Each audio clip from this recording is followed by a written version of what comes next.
Kalau melihat fenomena alam, situasi kondisi ini, Gus Idam ini menenggelamkan negeri ini.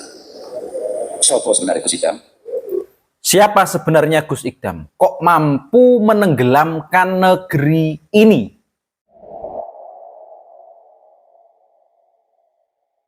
Assalamualaikum teman-teman. Baru-baru ini muncul sebuah video di mana menjelaskan nasabnya Gus Idam. Ternyata Gus Idam ini masih memiliki darah bangsawan-bangsawan terdahulu, darah kiai-kiai, ulama-ulama hebat terdahulu. Ya, jadi Gus Idam ini bukan orang sepele ternyata. Bukan. Tapi Gus Idam orangnya sederhana. Maksudnya tidak terlalu mengunggulkan nasabnya, tetapi selalu menjelaskan sanad keilmuannya didapat dari Ploso, dari Kediri. Jadi Gus Idam nggak pernah pamer nasab, nggak. Tetapi di video ini ternyata terungkap bahwa Gus Idam ini keturunannya orang-orang top zaman dahulu, ulama-ulama top zaman dahulu, ya. Sehingga ketika Gus Idam ini terdengar di telinga masyarakat, masyarakat langsung, wah, Gus Idam, ya.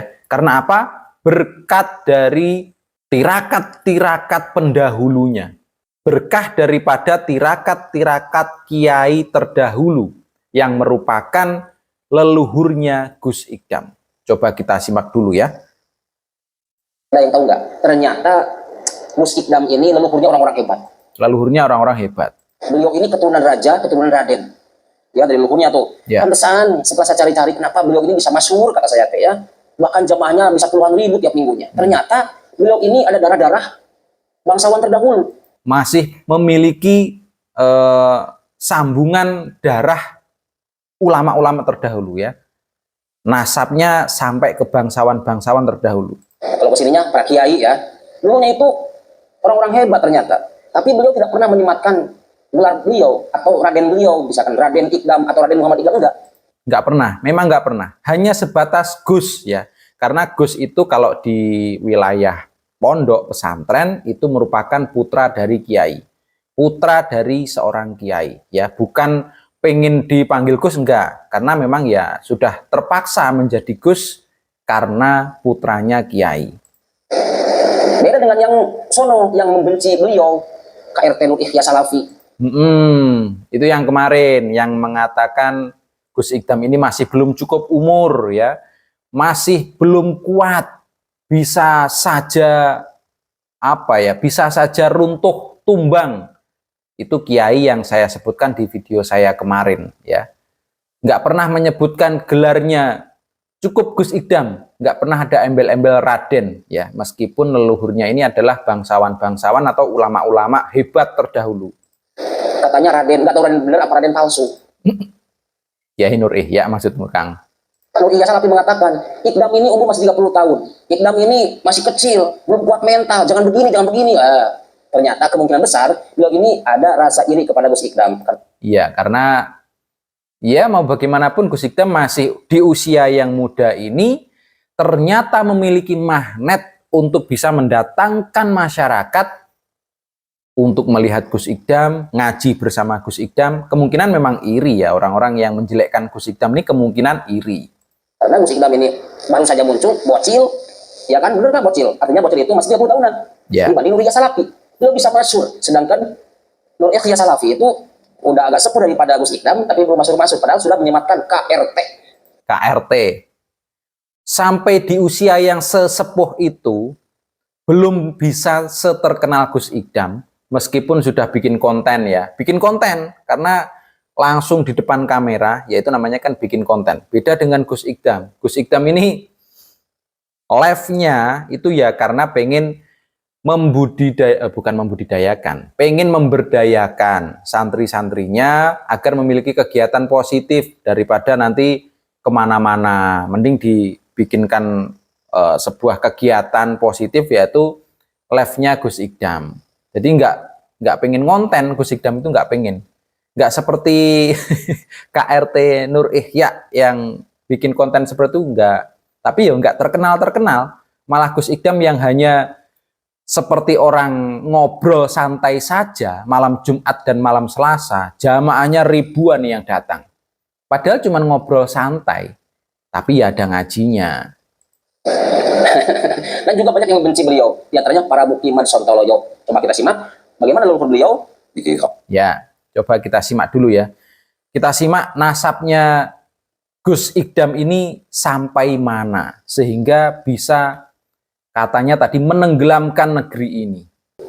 Kalau melihat fenomena alam, situasi kondisi ini, Gus Idam ini menenggelamkan negeri ini. Menenggelamkan. Sopo sebenarnya Gus Idam? Terus Siapa sebenarnya Gus Ikdam? sajane Gus Idam ini kan putune Mbah Yaipat putane Mbah Yai Gofur. Gofur. Kula enek cerita Mbah Yai Gofur niku mondok ning gone pamane Mbah Yai Ali Bakri Mangun Sari Nganjuk. Nggih, niku mentut nek kula mentute ngantek-ngantek ngantek saniki. Ngoten Gus. Niku lek dibungani Gus Idam Mbah Rojak, Mbah Akyah kula manis sampai Sayyid Muhammad Aliyah Mbah Saiban Mojo Dhuwur. Mojo Dhuwur. Nganjuk. Nganjuk. Mung gambane Mbah Dhuwur niku mantune Mbah Nyai Santri. Mbah Nyai Santri putrane Ki Ageng Basariyah, Syekh Ulah Medio. Ya. Raden Bagus Harum putrane Adipati Nolojoyo munggah nang Pandukso Adipati dari sono Adipati Dukir kesambi Adipati Nolojoyo Sultan Haryokati Panembahan Senopati Ki Ageng Henis Ki Ageng Pemanahan Ki Ageng Henis Ki Ageng Selo Ki Ageng Kertas Pendowo Ki Ageng Telangkas Ki Ageng Taruh. Lah ini sampai roh Nawang Wulan. Ki Ageng Telangkas niku adalah putrane Ki Ageng Taruh niku putrane karo Rasa Wulan. Rasa Wulan kuwi dirabi Syekh Maulana Al-Maghribi. Niku putrane Jamaluddin Akbar. Syekh Maulana Al-Maghribi darah pemae Rasulullah. Rasa Wulan darah pemae Mojopahit. Mojopahit. Gus Idam niku mencorong gitu sing hati-hati Gus ya. Tawasule nyambone bae digencot. Ya. Tapi yo Gus Idam ora tau leren ya. Tapi tak soalnya numpak pesawat karo numpak malah. Allah tak sambung. Niki iku lek enek binasab sing kuat anak macam mesti kudu dadi anak mah. Iya. Kalau nggak ada nasab yang kuat, meskipun anaknya macan, nggak akan bisa menjadi anak macan. Nggak bisa galak, ibaratnya gitu ya. Nggak bisa masyhur. Kalau Gus Idam ini tidak ada sambungan keturunan dari orang-orang hebat zaman dahulu, kemungkinan Gus Idam juga bukan orang hebat zaman sekarang. Ya, jadi memang menurut Kiai ini Gus Idam memiliki nasab yang nyambung sampai sejauh itu. Sehingga sekarang ini Gus Idam dikenal banyak orang, kemungkinan juga karena tirakat-tirakatnya mbah-mbahnya dulu, leluhurnya dulu, ya.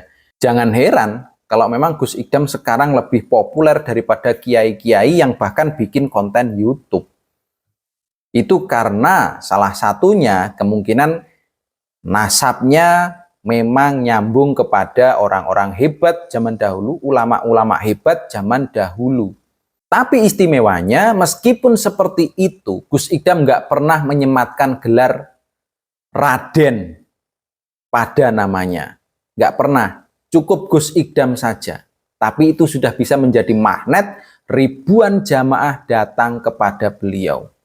Dari sini kita bisa mengambil kesimpulan bahwa nggak perlu menunjukkan nasab kita. Nggak perlu. Tapi kalau kita ini niatnya baik, orang-orang juga akan datang kepada kita. Kalau niat kita baik. Kalau niat kita nggak baik, seperti kiai-kiai kemarin, meskipun menghujat Gus Idam sedemikian rupa, ya jamaahnya nggak bisa sebanyak Gus Idam. Nggak akan bisa sebanding dengan Gus Idam. Karena niatnya menjatuhkan. Niatnya menjatuhkan Gus Idam.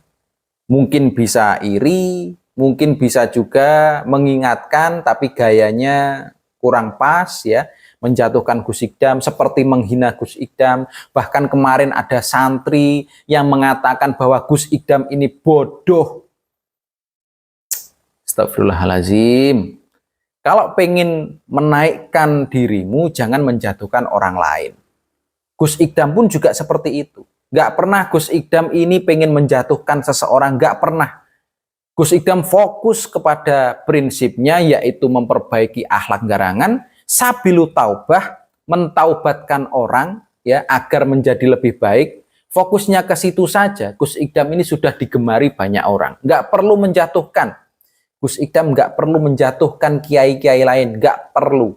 Itu sudah cukup untuk mendatangkan ribuan bahkan ratusan ribu orang untuk bisa ikut ngaji dengan Gus Idam.